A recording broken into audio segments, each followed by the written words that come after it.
Hey, it is your buddy Peace and Harmony with you here today. Much love going out to all the beautiful empowered harmonizers.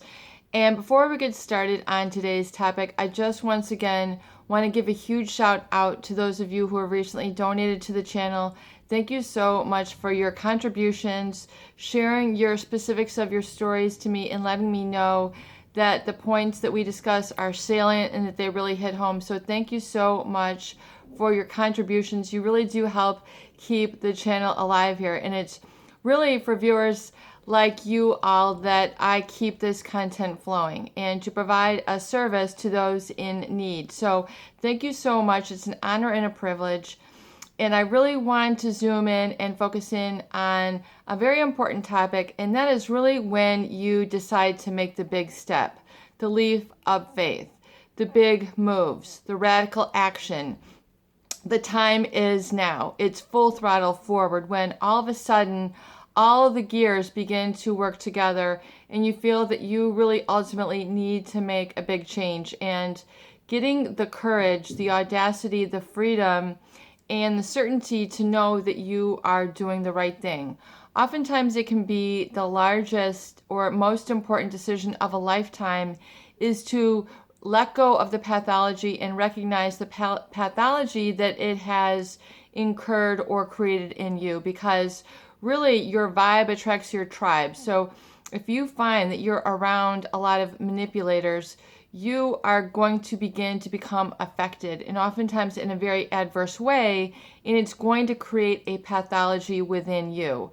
And life is hard enough without, life has 99 problems. Don't let this other person be the 100th. Don't let yourself be the 101 problem.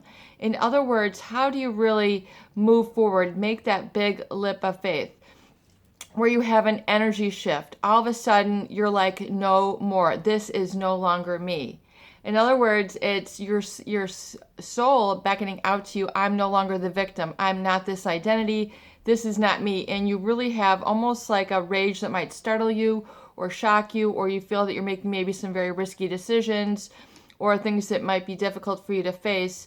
But you're really getting into that pronouncement of courage in faith. And you're saying, God, take it from me. I mean, those are the surrender moments that can be life-changing and pivotal, and you do need to go with the flow and realize that the universe is conspiring to assist you. The Alchemist, Mr. Apollo Coelho, if I'm pronouncing that correctly. I would definitely recommend that book, looking at your personal legend, your personal purpose, and how that becomes a moment where really life is conspiring to assist you and giving you the moments, the omens. And also when we talk about the power of writing things down and how that assists you with those big shifts, those big life changes, those big breakthroughs, the really huge aha moments where you're like, I am not this person who is awful, scapegoated, humiliated. That is not me.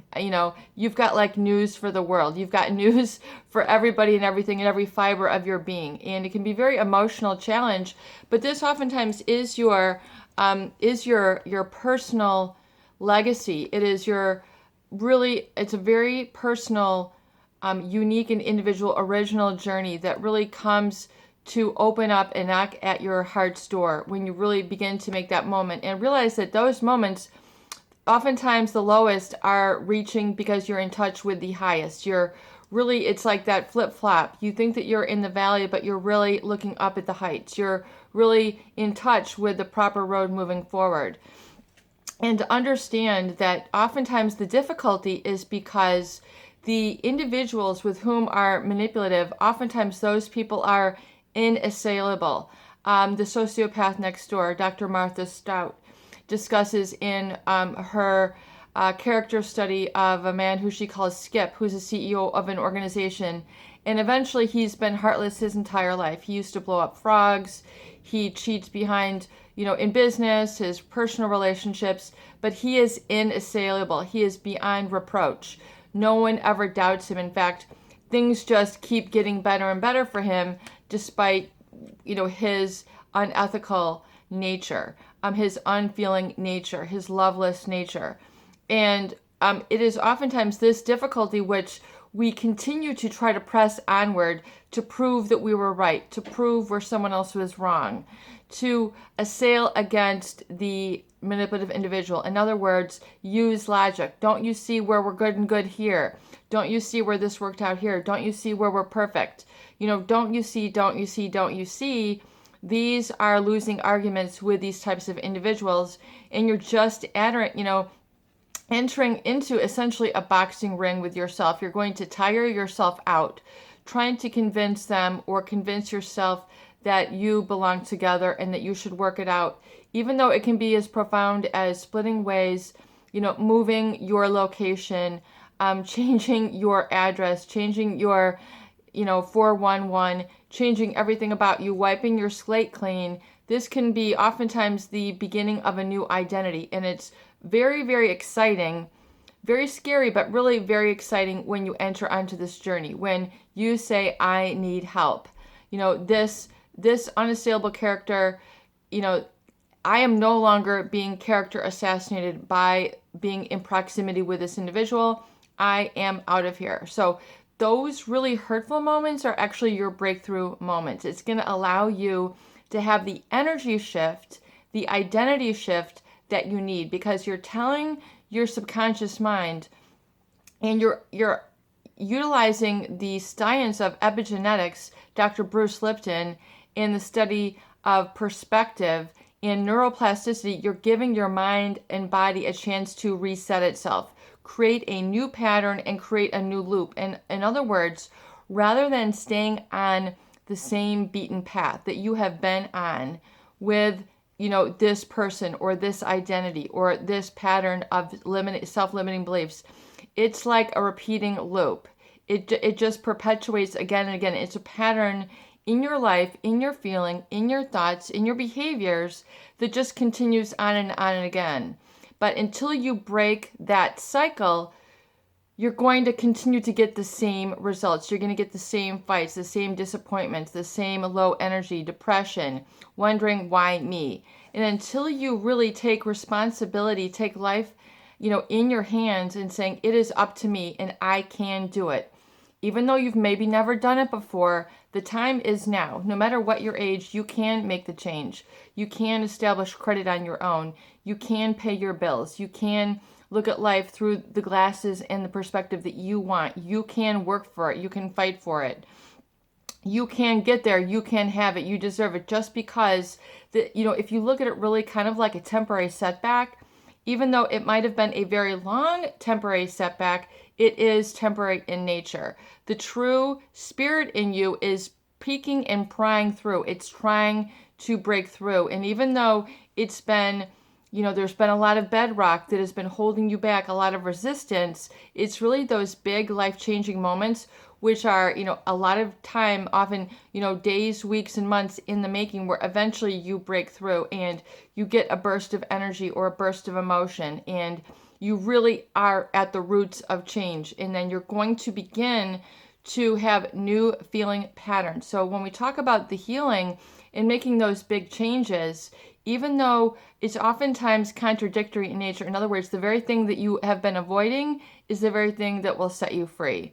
So even though you think it's admitting defeat to yourself, you're actually admitting victory. So I want you to see that once you really move forward and begin to have the courage and the boldness to say, I surrender.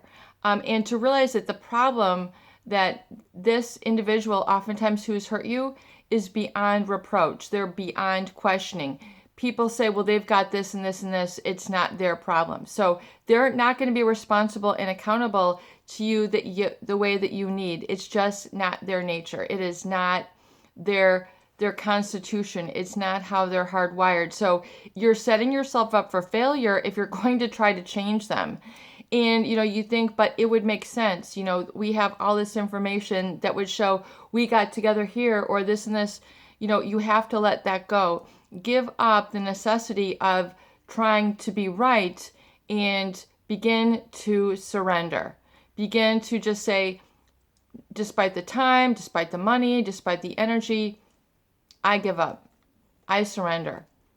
And you put it onto the shoulders of the divine intelligence, the infinite intelligence, the Jesus, the Christ within, the great Buddha, sacred geometry, whatever it is that you personally, believe in, you put it on those big shoulders that are bigger than your own. And to think that you have to do it yourself, like my good friend said, is flawed thinking. I really enjoy that statement that it's flawed thinking. In other words, to think that you have to go it alone, that you have to be it all, that you can't have interdependence on others and have it be okay, have it be healthy. We're so used to it being shame-based because those hurtful others in our lives who have shamed us for being needy, i.e. being a child, being a spouse, being a sibling, they have shamed us for being needy, for being human. We've meant to feel inferior because of that element, which is the last thing you should be ashamed about. It's your inherent nature. I mean, look down at your feet. I mean, you're not a penguin, you're a person. Look at your hands. You're a human being. You are not a lion or a gazelle or a deer. You are a human being. It's people need each other and they need help and they need communication and support and communion and community, and not to be meant to feel ashamed for that. That is the human condition. To say I'm a failure would be to say, well, I created the whole human race, and I created my life to be this way. You have to realize that there's a divine intelligence that is part of the process is to trust in this higher power to come through for you in those big moments, and that you can and have trust that your dreams will be manifest. It might not happen in the next 30 seconds. It might not happen in the next, 10 days, but it is in the works. So you have to say, God, deliver the works to me. Deliver to me my dreams. And then it's so important, we talk about in the recovery journal, it is important for you to be able to chart and have result and mark your own progress. In other words, what is progress to you? What is success to you? If you're seeing a need, a gap, and a delay in your life, or your development has been arrested, your life has been stunted, you felt that you've had a lot holding you back, self-limiting beliefs, you're not employed, or you're not in relationships, or you're not happy, or you're not developing your talents, or you don't know what it is, then that you want to pursue, but you want to develop some interest, you want to develop a new you have a sense of wanting to grow and become.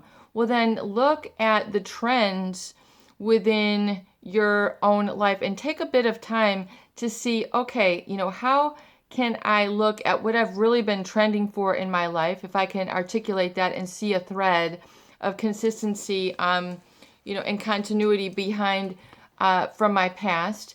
And then furthermore, how can I understand and make objective my goals? In other words, begin to put some structure on it. Not that, you have to make it very rigid and firm, but how can you say, if you need more friendships of same-sex companions, in other words, just for friendships, platonic in nature, right now, maybe more supportive in nature, more spiritual, more, nurturing, different perhaps than different relationships you've had, and you say, this is what I need.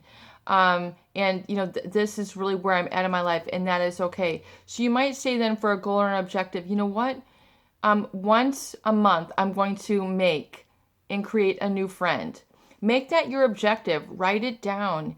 And then, on a month-by-month basis, see the people that you will attract into your life. We're talking about the law of attraction. In other words, with belief, faith, and guidance, everything is possible. So with faith, belief, and spiritual guidance, everything is possible.